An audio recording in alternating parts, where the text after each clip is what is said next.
Halo guys, kembali lagi bersama aku Putri Vega. Hari ini kita akan membahas tentang estetika film lagi. Tapi estetika kali ini akan membahas tentang estetika film Eropa.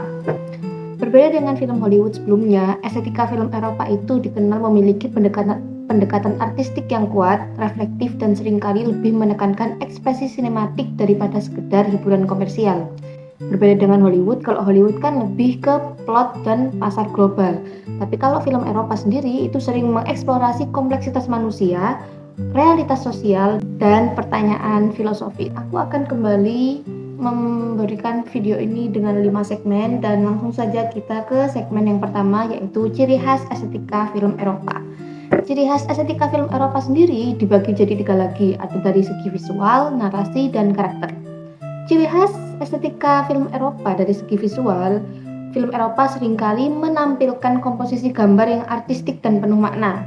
Sinematografinya cenderung natural dengan penggunaan lighting yang alami, warna-warna yang lembut atau desaturasi, serta framing yang rapi dan simbolis. Banyak film Eropa yang menggunakan long take, kamera statis, atau gerakan kamera yang minimal untuk memberi ruang bagi penonton mengamati detail adegan.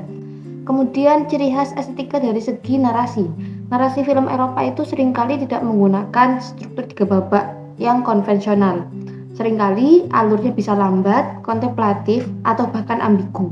Konflik seringkali bersifat internal atau psikologis, bukan sekedar eksternal. Ending terbuka atau open ending itu juga jadi ciri khas film Eropa yang cukup menonjol, memberikan kebebasan interpretasi kepada penonton. Dari segi karakter beda banget ya. Kalau misalkan film Hollywood itu biasanya kan pakai karakter yang anti-hero.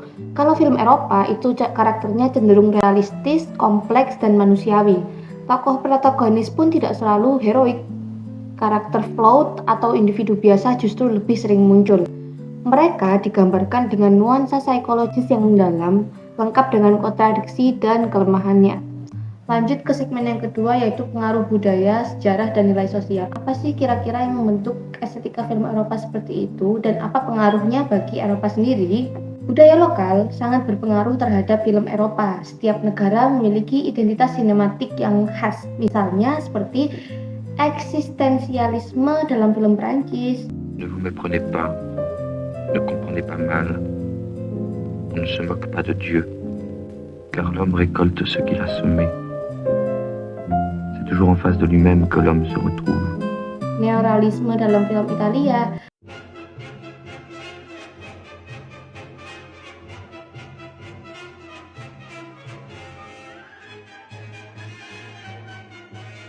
Atau absurditas pada film Eropa Timur.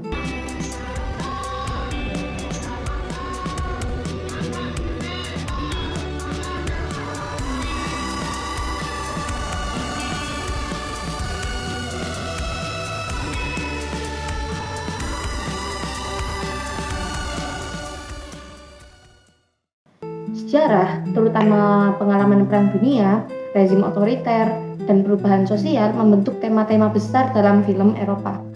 Banyak sineas menggunakan film sebagai medium refleksi atas trauma kolektif, kritik terhadap kekuasaan, atau eksplorasi identitas nasional. Nilai-nilai sosial seperti individualisme, kebebasan berekspresi, sekularisme, dan kritik terhadap institusi juga sering menjadi landasan ideologis dalam estetika film Eropa. Segmen yang ketiga yaitu gaya penyutradaraan dan teknik film Eropa. Sutradara Eropa umumnya menggunakan gaya auteur yang sangat kuat. Visi personal sutradara menjadi pusat dari keseluruhan karya. Oke, dalam segi editing. Dalam segi editing, film Eropa itu cenderung tidak agresif. Seringkali ritmenya lambat dan memberi kesempatan bagi penonton untuk merenung. Jump cut, elipsis, dan transisi non-linear juga sering digunakan terutama dalam sinema modernis. Kemudian musik atau scoring. Musik biasanya digunakan secara hemat. Banyak film yang lebih mengandalkan ambient sound atau keheningan untuk membangun atmosfer emosional. Kemudian dari mise en scène. Untuk mise en scène-nya penataan ruang, kostum, properti, dan lighting dirancang secara detail untuk memperkuat tema dan psikologi karakter. Setiap elemen visual seringkali memiliki fungsi simbolis. Segmen yang keempat yaitu tujuan estetikanya. Estetika film Eropa umumnya bertujuan lebih dari sekedar menghibur, nggak seperti film Hollywood. Film biasanya dijadikan sarana untuk satu, mengeksplorasi kondisi manusia. Dua, mengkritik struktur sosial dan politik. Tiga, merefleksikan sejarah. Empat, mempertanyakan moralitas. Yang kelima, serta mengajak penonton berpikir secara aktif. Realisme, kontemplasi, dan pencarian makna seringkali menjadi orientasi yang utama. Oke, segmen yang terakhir yaitu respon penonton. Film Eropa memiliki respon penonton yang berbeda dengan film Hollywood. Kalau film Eropa sendiri, menurut warga lokal Eropa, film-film Eropa itu dianggap sebagai karya seni dan bagian dari diskursus budaya. Festival film memiliki peran besar dalam membangun ekosistem apresiasi tersebut.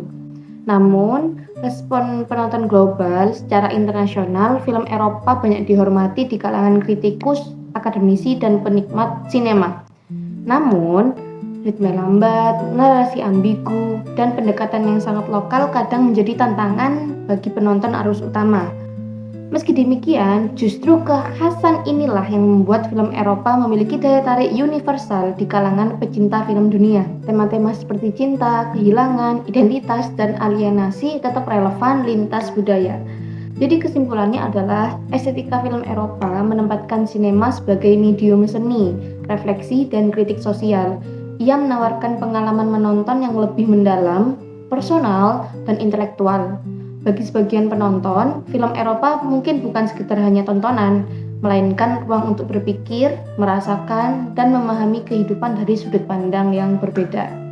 Oke, sekian itu aja dari aku. Apabila ada salah atau koreksi atau kalian bisa menambahkan, bisa tambahkan di kolom komentar di bawah. Bye-bye, see you next time.